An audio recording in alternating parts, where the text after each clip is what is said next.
ezidla uhlonze engikuphathele zona namhlanje zime kanje.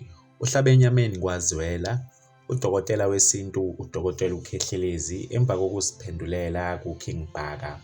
UKhehlelezi unuke uKing Bhaka wathulala namanye amadoda uthe usekhathele ukuhlokoloza uKing Bhaka.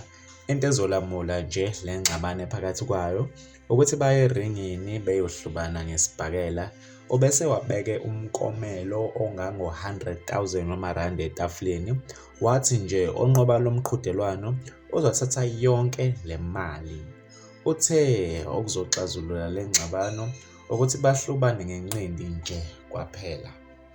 Wemfo kanzani ake ngikuphendule ngoba usukhulumile yonke leminyaka ungicukuluza. Lalela uyintathelo nayo yona inyama. Okokuqala lo number 2, wena ulala namadoda. Ngiyakwazi konke lokho. Ulala namadoda. Mina ke ngiyinyanga, lalela akasenze kanje. Asithi ake ngiyacela nginama sponsors ama-brand amakhulu. Uma ngempela okuyinsizwa ake ziye eRingini. Singaloke sithola abantu inini ake siye eRingini siyohlubana ngesibhakela.